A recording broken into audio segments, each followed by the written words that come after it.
اللہ نے ایک ظالم کے اوپر دوسرے ظالم کو مسلط کیا ہے فی الحال. بعض مسلمان ایران کو ہیرو سمجھتے ہیں. سنیے ایک تجزیہ سناتا ہوں, کسی کو ضرورت ہے تو مجھ سے لے کر کے جائے. جذبات سے کام نہیں چلتا شریعت میں, شریعت دلیل مانگتی ہے, شریعت دلیل مانگتی ہے. فلسطین کے اوپر اسرائیل کا 75 سال سے قبضہ ہے. 1,40,000 مسلمانوں کو انہوں نے قتل کیا 75 سال میں, اور 50 لاکھ مسلمان وہاں سے ہجرت کرنے پر مجبور ہوئے ہیں. جی 75 سال میں.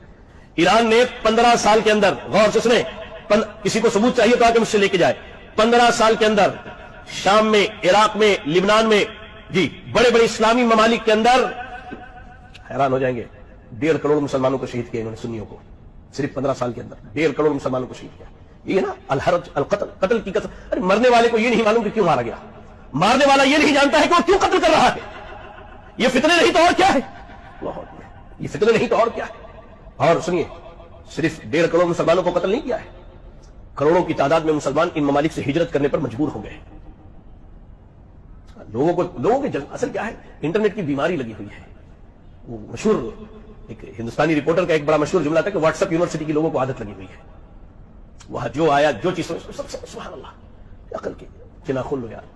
اور یہ کوئی فلسطین کی حمایت اور غزہ کی حمایت میں جنگ نہیں ہے. اگر فلسطین اور غزہ کی حمایت میں جنگ ہوتی تو 1.5 سال سے یہ کہاں مرے ہوئے تھے.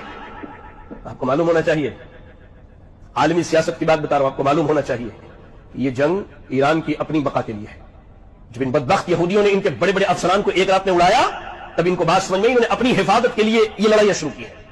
ورنہ احمدی نژاد ایران کا سابق صدر کہنے والا ہے کہ ہم نے افغانستان میں, ہم نے لبنان میں, ہم نے سیریا میں, ہم نے فلاں جگہ امریکہ کی مدد کی, اور آج امریکہ نے ہمارے اوپر جنگ مسلط کر کے رکھا ہے. کیا بات کرتے ہیں, کیا معلوم ہے لوگوں کو.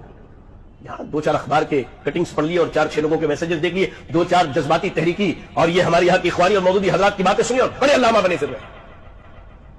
بات سمجھے, اللہ کے نبی صلی اللہ علیہ وسلم نے کہا کہ قیامت کے قریب فتنوں کی کثرت میں قتل کی زیادتی ہوگی, اور آج ناحق خون بہایا جا رہا ہے.